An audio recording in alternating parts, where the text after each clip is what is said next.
bueno, y contándole ya más, básicamente, lo primero que nos topamos, que seguramente ustedes también se han encontrado, que analizar el currículum es tomar una serie de decisiones de qué se va a mirar. Porque el currículum, además de estos múltiples componentes, el currículum prescrito también tiene un montón de componentes que, por lo tanto, implica tomar decisiones de qué se mira. Desde la Constitución, que establece obligaciones de educación de cierta manera, la ley general, los decretos supremos en que se fijan las bases curriculares, los programas de estudio, los mapas curriculares, los textos escolares, los instrumentos de evaluación, todos ellos tienen elementos que van definiendo el currículum y por lo tanto en esta indicación o este intencionamiento se va jugando en todos esos espacios. Es decir, si yo miraba hoy día, preparando acá la presentación, el currículum, y claro, ya uno ya también empieza a ver bajo el agua porque uno ve con ciertas perspectivas, pero yo digo, cuando me dice que en primero básico van a reconocer los miembros de su familia y su rol, el rol de cada uno de los miembros de la familia, y el profesor tiene que evaluar eso. ¿Cómo yo evalúo el rol que determina un niño sobre sus miembros de la familia? Si los roles se construyen en una dinámica que no tiene por qué ser la del papá, la mamá, la abuelita, el abuelito, el hermano, el tío. Es decir, esa estructura con la que yo podría evaluar un rol es tremendamente conservadora. Yo no sé, algunos profesores van a tener, no hay ninguna orientación además docente de cómo enfrentar ese problema, por lo tanto, algunos docentes van a tener la apertura de reconocer que hay otras conformaciones familiares y que el rol lo puede jugar otra persona, y que le llame mamá a la abuelita puede ser sumamente normal y deseable en un espacio y no en otro. Pero no hay cómo saberlo, porque no hay cómo orientar al docente. Dame un segundo para dar otro ejemplo. El otro ejemplo era sobre el trabajo, ¿no? Entonces, segundo básico, entonces, todos los trabajos son buenos. Todos los hijos de los narcotraficantes están adentro de la escuela conviviendo con los hijos de los drogadictos. Y vamos a valorar el trabajo del narcotraficante porque todos los trabajos son dignos, ¿no? Entonces, claro, yo sé que estoy leyendo bajo el agua, pero estamos haciéndolo para los segmentos que no tienen ninguna otra posibilidad de construir sus propios instrumentos, de mirar y cuestionar esa realidad. Y se construye desde lo deseable. Es decir, yo me acuerdo hace unos años atrás, cuando estaban los objetivos transversales tratando de ser impulsados, entonces me acuerdo de un texto escolar que decía, tú debes amar a tu abuelito. Es decir, está bien, es deseable, pero el amor no se decreta, el amor se construye. Entonces, tenemos ese tipo de situaciones y en un focus que hicimos la semana pasada sobre este libro, nos contaban de una escuela, que no voy a dar el nombre para no dañar a nadie, de que la solución para los derechos humanos fue poner en cada una de las salas un cartel que dice, aquí se respetan los derechos humanos, pero no se hace ninguna actividad de promoción de derechos. ¿Sí? Pero en todas las salas hay un cartel que dice que se respetan los derechos humanos. Entonces, hay aquí una disonancia entre el discurso y la práctica que está siendo muy fuerte. Por eso hemos estado trabajando directamente con docentes, encontrándonos, dialogando con ellos, a pesar de que somos 5, entonces vivimos en un permanente viaje, tratando de dialogar y rescatar esa experiencia. De hecho, ese libro amarillo, que básicamente son nociones muy generales, algunas de las que yo he compartido ahora con ustedes acá, que han surgido de los cuestionamientos, las preguntas que nos han puesto en diálogo los docentes. Tenemos conocimiento de muchas mejores buenas prácticas desde la escuela que desde la política, claramente. El punto es que recae en esa comunidad y en esas personas esa capacidad que el Estado, como constructo, debiera ser capaces de poner a disposición de todo. Y hay algunos que tienen esa capacidad de replicar y de dar a conocer esa solución y de ponerla al servicio de otros, y otros que quedan absolutamente encapsulados en sus espacios educativos. Y que es necesario levantar y construir. Y yo creo que la política pública se puede construir desde esa experiencia, aprendiendo de la buena práctica, digamos, como de una forma de ponerlo, digamos, pero también abriendo espacios democráticos de construcción de la política. Si yo decido y construyo todo entre cuatro paredes de los que todos pensamos igual, lo que va a salir de ahí obviamente va a ser tremendamente homogenizador. Que si yo construyo inicialmente desde la diferencia, poniendo en diálogo más abierto, y luego generando espacios donde eso también tenga otros espacios de adecuación.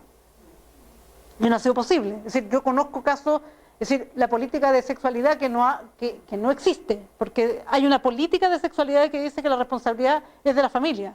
Y el Estado con suerte tiene un rol subsidiario, es decir, la expresión más dura y que no es nueva, no es de ahora. O sea, esa política está diseñada en el año 2004, firmada por Mariana Elwin, ¿sí?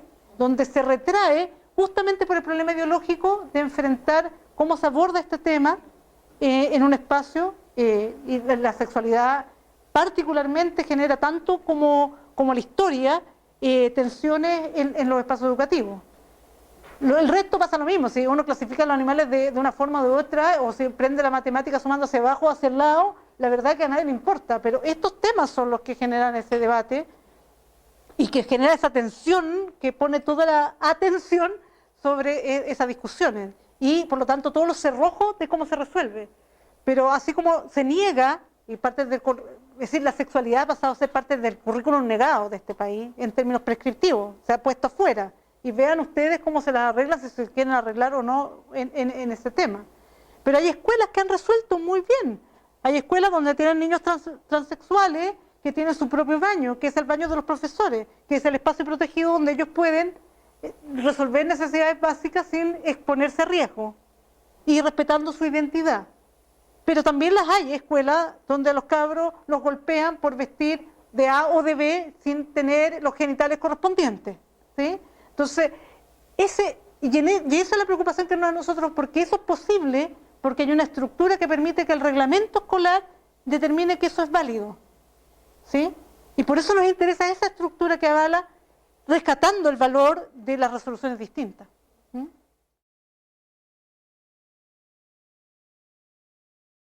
Estamos empezando a trabajar un diálogo más cercano con algunos municipios, porque, les recuerdo, llevamos 3 años, el año pasado fue año de campaña en los municipios, el instituto estaba instalándose como un organismo autónomo y pluralista, por lo tanto cualquier cosa que se hiciera en la campaña podía ser interpretado de la peor manera posible, por lo tanto el año pasado nos restamos de cualquier acción municipal, y este año estamos trabajando con los municipios que se han acercado, porque son 345, nosotros como te digo somos 5, entonces es un poco complejo. Pero se nos ha acercado la Municipalidad de Santiago, la de Providencia, la de Pudahuel, Calle Larga, hemos trabajado en Castro y en Ancud, y San Felipe, que en este minuto estamos, el que nos demanda, nosotros tratamos de responder de alguna manera, y con asesoría de manera distinta. En algunos es simplemente una charla, en otros hemos hecho formación para profesores, en otros hemos acompañado un proceso que está haciendo, por ejemplo, Providencia, está cambiando los planes en sus escuelas municipales de la clase de religión, dando como alternativa clases de derechos humanos. Esto está en un piloto, se está abriendo, está empezando a funcionar. Esto se contrató la municipalidad contrató un servicio externo que está haciendo ese proceso de ofrecer esta posibilidad, esta alternativa, y nosotros dando algunos marcos de cómo poder mirar, cómo poder integrar eso en un proceso sistemático que permita ese trabajo. Está partiendo y está permitiendo abrir este diálogo. Anteayer en esta misma presentación habló una chica que estaba en el público del Liceo 7, que estaba siendo parte de este proceso. Y ella estaba súper agradecida, no tenía idea de dónde venía la iniciativa, no sabía si era de la dirección de su colegio, si era del municipio, no tenía idea que estaba vinculada con nosotros, pero ella estaba súper agradecida de ese cambio. Obviamente esa chica estudió toda su vida en el Liceo 7 bajo la administración de la B, y por lo tanto que alguien le hablara de derechos es un cambio absolutamente radical en su forma de entender el mundo. Además, en una etapa en que se está abriendo hacia la cosa pública, donde ha sido sumamente significativo. Y ella estaba muy agradecida, que a nosotros nos sorprendió porque nosotros pensamos que íbamos a encontrar chiquillos cuestionadores en términos de que ha sido un laterío, de que no nos sirve, que pues, con las cosas que uno se espera, ¿sí? Desde el susto de la práctica, de que le ha tocado a uno, que en general cuando uno pone iniciativa, son más las voces que vienen a criticar más que las que vienen a valorar. Pero en verdad los chiquillos estaban súper entusiasmados con esta posibilidad que se abría en ese nuevo espacio. Yo creo que eso es un poco de parte de estos cambios, ¿no? De aprender a descubrir que el mundo es distinto como se le habían enseñado. Estamos haciendo unos talleres a partir del manual ese, el librito amarillo, con profesores, donde nosotros presentamos básicamente qué es la educación en derechos humanos, una vuelta más por las cosas de conceptos básicos que hay que manejar, y ponemos estos temas en discusión, ¿no? De cómo desnaturalizar algunas situaciones, y lo que ha empezado a surgir es que desde los propios profesores han empezado a hacer críticas sobre las prácticas docentes. No lo hemos sido nosotros, sino que ellos mismos empiezan a cuestionar su estructuración de las clases, su forma de relacionarse con los estudiantes, de reconocerse como discriminadores, de ponerse en cuestión, de preguntarse cómo lo pueden hacer distinto. No tienen la respuesta, pero yo creo que ya eso, empezar a reconocer que hay un problema, el primer paso para poder cambiar. Si ni siquiera vemos el problema, es imposible cambiarlo. Había una chica, una profe más o menos joven, de física, que nos comentaba hace un par de días a partir del informe, que decía, yo en mi electivo hago unas clases súper distintas que cuando hago la clase de física tradicional del currículum, porque siento que se me va la disciplina de las manos. Entonces no genero ningún espacio de participación ni nada, porque siento que se me va a desbordar y tengo que pasar un currículum, no sé qué, tengo que cumplir con las pruebas, con las no sé qué. En cambio en mi electivo yo no hago eso. Y es la misma docente que se transforma en estos dos espacios. Es una cosa casi como esquizoide, digamos, ¿no? Y ella podía darse cuenta a raíz de la conversación de que algo no estaba funcionando bien ahí, y otra profesora le respondía, pero ¿por qué la disciplina? No sé qué tipo de disciplina usas tú, pero ¿por qué la disciplina va a ser una negación del otro? Porque también se requiere un ordenamiento básico para la convivencia. Entonces, una cosa no es necesariamente, claro, si estamos hablando de disciplina como disciplinamiento, claramente hay una vulneración de derechos, pero si estamos hablando como normas básicas para la convivencia, no tendría por qué serlo. Entonces, se están empezando a poner en cuestión cosas que antes se daban como absolutamente dadas, pero siempre es más fácil. A mí me pareció interesante estos ejemplos porque hay gente que lo dice de sí misma, porque hasta hace un año atrás nosotros escuchábamos este mismo discurso, pero siempre puesto en el otro. Es el otro el profesor que discrimina, ¿no? Pero no mirarse de lo que uno hace, ¿no? Y no es un proceso fácil, es decir, yo no hablo con género. Mi familia está constituida por mi marido y mi hijo, por lo tanto yo hablo masculino todo el día, entonces me cuesta mucho hablar con lenguaje inclusivo de género porque no lo tengo integrado, pues siempre me refiero a varones en mi diálogo. Entonces tengo que hacer un esfuerzo consciente, entonces y me trapico porque estoy pensando de que no lo dije, entonces tengo que devolver para poderlo decir, y ese esfuerzo requiere de que alguien ponga primero en cuestión el tema. Entonces yo creo que ahí ha habido un proceso que ha sido muy interesante, no sé cuánto va a durar, porque lo otro que nos dicen los profes, yo estoy súper de acuerdo, pero a la hora de que yo tengo el espacio para hacer esto, estoy dejando de hacer otras cosas que me están exigiendo, o yo hago justo la asignatura que puede, pero cada vez que hay un problema en el CIMSE, es la asignatura que vuela. No sé, yo hago orientación o hago filosofía, y si están atrasados con la preparación del CIMSE, me van a pedir sí o sí mi hora para reforzar esas otras áreas. Entonces, tenemos ahí una trampa que no es fácil en las culturas escolares, pero yo creo que ha habido un espacio, es decir, hay un interés más que un espacio, hay un interés hoy día como para mirarlo si es posible hacerlo distinto. Yo creo que aún no tenemos ni un camino construido sobre esta línea, solamente tenemos un espacio para empezar a cuestionarlo. Yo creo que eso es lo que tenemos que empezar hoy día a construir de cómo se hace. Nosotros tenemos, claro que hay que irse cuestionando. El punto, como dice alguien, ¿cómo se aconcha esto en definitiva? Para cambiar una práctica, porque ya, yo me di cuenta, pero también estoy metido en una rutina, y cambiar la rutina es algo tremendamente difícil que no solo depende de mí. Yo tengo que cambiar una rutina donde tengo que sacar una aprobación de un porcentaje de estudiantes, entonces me apunto a esta cosa, esta entelequia que es el alumno promedio, y damos con ese parámetro y vamos avanzando, porque si yo me quedo en el que va más lento o me preocupo del que va más rápido, ya no alcanzo a hacer lo que tenía que hacer.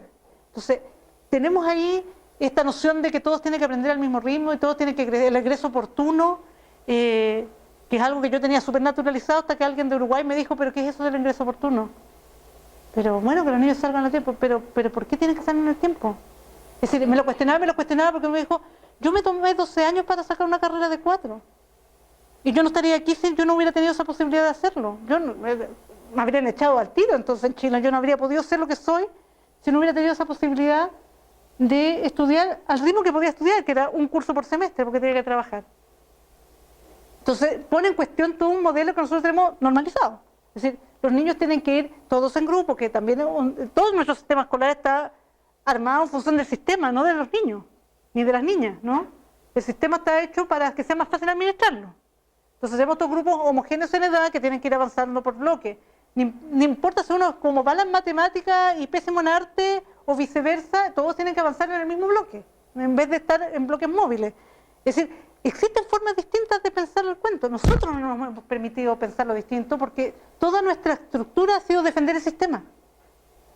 De hecho, cuando miramos el CIMSE decimos los niños no aprenden, ciencia del lenguaje, los niños no aprenden a leer, 44%. Esos mismos niños en 2 años más van a decir, los niños siguen sin aprender a leer, 66%, que es el resultado de ciencia de cuarto básico. ¿Qué hicimos entre medio en esos niños con nombre y apellido, que sabemos dónde estudian, para que esos niños que no sabían leer, sepan leer?